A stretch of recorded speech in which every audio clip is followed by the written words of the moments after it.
you see the passion that he plays with.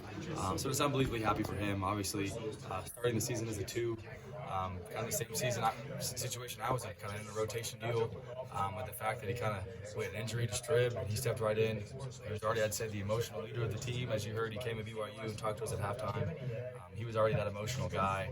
But for him to back it up and have the season that he had and the game that he had, I love Rashad to death. Keep throwing the ball, and I'm just so happy for him. 10 wins this year. You guys have an awesome season. Like, you're looking towards next year. A lot of guys come back. Hopefully yourself. If that doesn't happen, what will you remember about this season that you had at Oklahoma State? Say this waiver thing doesn't work out. Yeah, so hopefully that doesn't happen. But if it were to be the last one here, I just think it's kind of a whole capsule of my college career, right? Kind of the ups and downs, kind of injuries, transferring, having to move places, and then putting it all together at the end and coming out on top. And I think that's kind of what happened to us this year. Just absolutely was a kind of struggle in the beginning. Be able to kind of fight through that, keep working, keep our heads up, make it to the Big 12 championship game, come a little bit short, but then beat another SEC team. That A&M's a really good team. I know they had some guys out, but that's still a really, really good team. Just come out on top. It just means a lot. I'm just honored to be a part of this whole deal and be a part of Stillwater. And thank you, I guess. How anxious are you about your mind? We'll see. You know, it's not in my hands. Obviously, it's in God's hands. So whatever his plan he has for me, that's kind of what's going to happen. Probably a couple weeks. Obviously, those guys in NCAA are celebrating Christmas and New Year's and everything like that. So we'll be probably, my guess, 10, 15 days till we know. So it'll be not stressful, but kind of very anticipating. So we'll see how it goes. Some people would argue that they don't celebrate Christmas. Yeah, that's true. That's true. That is true. But hopefully, whoever gets assigned, they appreciate that the waiver. But let's say you do come back, though. I mean, looking on paper, what this team has next year could be. I mean, somebody said Big 12 championship earlier. Yeah, dangerous for sure. We'll have all 5 of those linemen up front back with some new additions. Get healthy for sure. Have all the receivers come back. Obviously, Leon Lee's the one who gets straight back.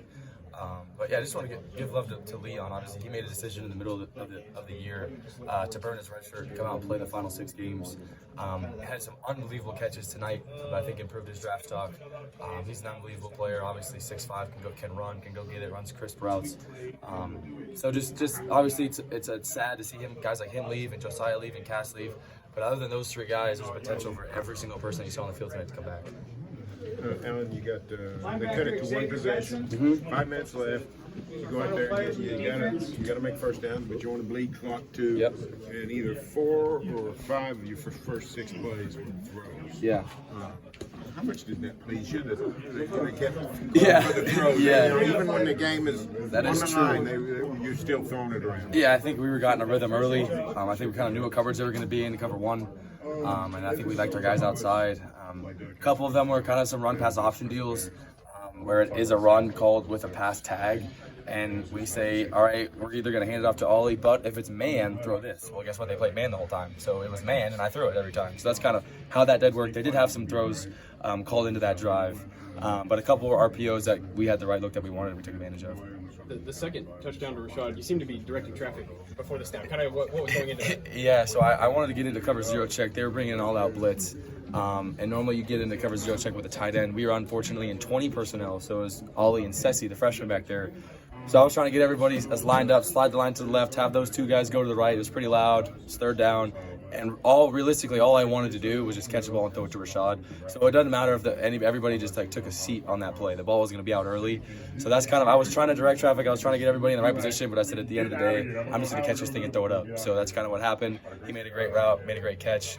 But that was a miscommunication of, I call it protection with the tight end that's supposed to be in there, and there was 2 running backs. But then we got to figure it out. So is that check, do you know that check going in, or is that something that you did? Yeah. Kind of, I guess we're alert for those always.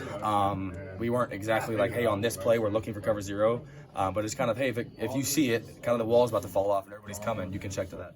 On the first touchdown to Rashad, were you not prepared for the snap, or was that a design? Okay, this is a funny story too. So it's called a double snap. You see it all the time where like the quarterback like claps like he's gonna get it, then looks back to the sideline, and then catches it really quick, and then the defense starts to look, and then he runs right by him. Well, all of December and all of bowl practice, our sideline's been to the right. Well, today our sideline was to the left. So I snapped it, and then I looked to the right, and I was like, well, this isn't our sideline. And then I went over here, And then I ended up working out, just throw it up, like I said, just throw it to Rashad. But that's the thing is for 6 weeks on that exact play, I've always turned right. And then, of course, in the game, where it's to the left. Is there something specific about Rashad that you see that makes him really good in a 50-50 situation? He's a big body. Honestly, he bodies guys. I mean, he's 220 pounds out there. He can still run. I mean, almost 20 miles an hour. A couple of throws that I left short for him. And I think throughout the year you've seen I've overthrown some deep balls. I'm throwing some stuff out of bounds. And kind of my whole thing coming into this game is knowing it's going to be man coverage. Just throw it up and give him chances. And I think it was pick your poison either way with Rashad or Leon. But I think just how big he is, he's just really hard to cover with those DBs that are 40, 35 pounds lighter than him. What'd you think of VP's pass? Sorry? What'd you think of Brendan's pass? Oh, yeah, it was good. I didn't think he was going to bite, honestly. I was looking for it. I didn't think he was going to bite. And then, like you said, just throw it up to Rashad. But, yeah, I didn't think it was a great play. It was a great call by Coach Dunn. Give it air. That's all I say is give him air. Let him go get it. Whenever, I imagine those come in throughout the week at some point, but whenever do you try and give those guys tips? Yeah, I told him to bend his knees for sure. Kind of bend your knees and explode to the throw. But obviously, everyone's played football for a long time. They've been throwing the ball around and just kind of messing around. So he kind of knows what he was doing. But it was a good throw. I'm just glad that corner bit on it. Gundy seemed to endorse Brennan more so than Ollie as an emergency quarterback. Yeah, Would I you think so second too. Yeah. We saw what Ollie did the last time he had to throw the ball. So I don't know if we would give him another chance, but Alan, your college career started in the stadium, right? it did. Yeah.